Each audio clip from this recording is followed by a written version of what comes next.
Fiye da rabin al'ummar Gaza sun kasance suna neman mafaka a Rafa, inda da yawa daga cikin Falasɗina suka je can bayan da suka tsere daga yakin da Isra'ila da Hamas a wasu sassan Gaza. Mutane na fuskantar gajiya da yunwa da tsoro, babu inda yake da kwanciyar hankali, in ji hukumar ba da agajin ayyuka ta Falasɗina a gabas da tsakiya Anwa. Abin da ake bukata a nan shine tsagaita wuta kadai. Amurka da Majalisar Ɗinkin Duniya sauran ƙasashen duniya sun yi kira ga Isra'ila da ta kaucewa kai wani gagarumin farmaki a Rafa, tare da gargaɗin afkuwar bala'in jin kai a can. Sai dai shugabannin Isra'ila sun ce Rafa ita ce tunga ta ƙarshe ga ƙungiyar Hamas, kuma ya zama wajibi a farmaki don cimma burin kawar da Hamas a matsayin barazana ga Gaza. Ƙungiyar agaji ta Red Cross ta ƙasa da ƙasa ta sanar a yau Talata cewa za a buɗe wani asibiti mai garaje 60 a Rafa.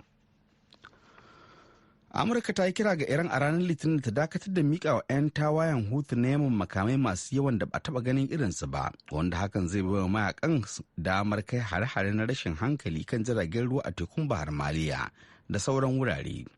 Mataimakin jakadan Amurka Robert Wood ya shaida kwamitin sulhu na Majalisar Ɗinkin Duniya cewa idan har tana son samun ci gaba wajen kawo ƙarshen yakin basasar Yemen, to ya kamata a haɗa kai da Iran. A yi kira ga Iran ta dakatar da taka rawar da take, sannan a nuna mata cewa ba za ta iya fakewa da Houthi ba. Ya ce akwai kwararan hujjoji da ke nuna cewa Iran na baiwa 'yan tawayen Houthi makamai na zamani da suka haɗa da na balastik, wanda hakan ya saba wa takunkumin da kungiyar wato Majalisar Ɗinkin Duniya da aka ba mata.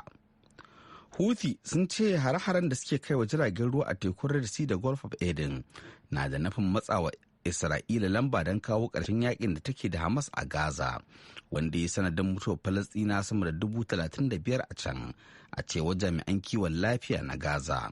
An fara yakin ne bayan da mayakan Hamas suka kai hari Isra'ila ranar 7 ga watan Oktoba, inda suka kashe mutane 1,200 tare da yin garkuwa da wasu 250 bisa ga ƙididdigar Isra'ila. Tashe-tashen hankula da rashin zaman lafiya sun yi sanadin mutanen da suka ratsa matsugunansu a faɗin duniya zuwa wani sabon adadi na tarihi da mutane miliyan 75.9, inda kusan rabin ɗaukacin 'yan gudun hijirar da ke zaune a yankin kudu da hamadar Sahara Afirka, a cewa wani sabon rahoton cibiyar kula da ƙaura IDMC ta fitar. Rahoton ya nuna cewa rikice-rikice a Sudan da Jamhuriyar Demokaradiyyar Congo da kuma yankunan Falasɗinu sun kai kusan kashi 2 bisa 3 na sabbin waɗanda suka rasa matsugunai sanadiyar tashe-tashen hankula, wanda a jimlance ya kai ƙasashe 66 a shekarar 2023. A cikin shekaru biyu da suka gabata, mun ga sabbin matakan da suka fi tayar da hankali na mutanen da suka tsere daga gidajensu saboda rikicin tashin hankali, har ma a yankunan da yanayin ya inganta. In ji Alexandra Belag, daraktan IDMC. A cikin wata sanarwa ta yi daidai da fitar da rahoton na ranar Talata, ta ce miliyoyin mutanen da aka tilasta yin hijira a shekarar 2023 kusan ba komai ba ne. An jima kadan Sarfilu zai sake shigowa da ci gaban labaran duniya. Amma yanzu bari mu leƙa jihar Difa a jamhuriyar Nijar.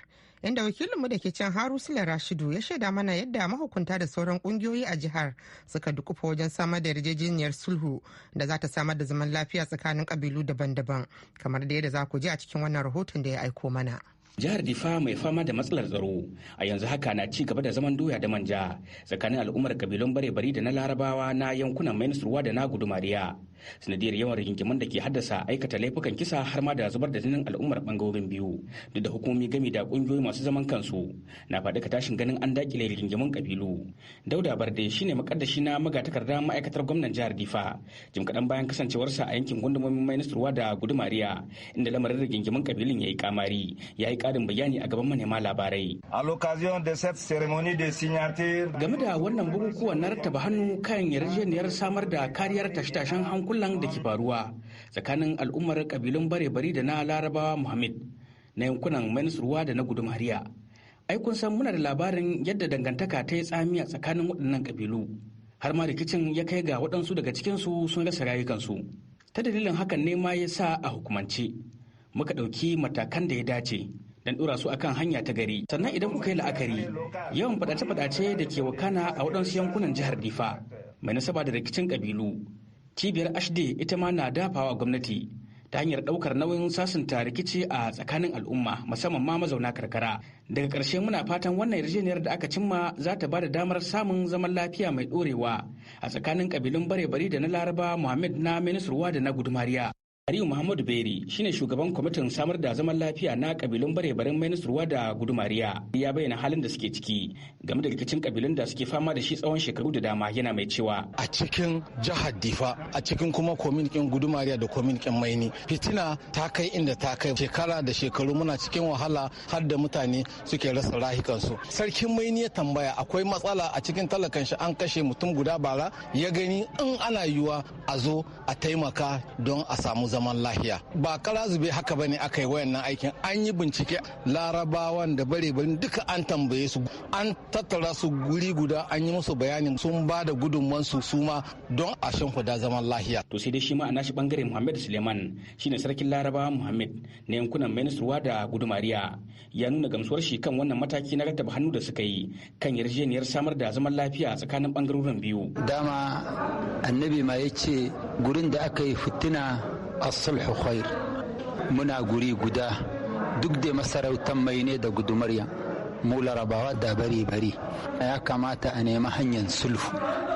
To shine da muka zo muka samu hanyar sulfun nan ya tabbata. Gaskiya yanzu muna farin ciki da sulfun da aka yi yau mana, kuma za mu ga mutane sauran makotanmu duk da su ma su yi mana da al'adunmu, mu zauna tare, zaman lafiya ya fi komi. To sai dai abin zaman jira a gani shine ire-iren matakan da hukumar jihar ta Difa suka dauka zai tasiri a tsakanin waɗannan kabilu wanda rikicin kabilancin ya shafa, dangane an cimma wannan yarjejeniyar samar da zaman lafiya mai dorewa a cikin jihar ta Difa. Harusula Rashidu.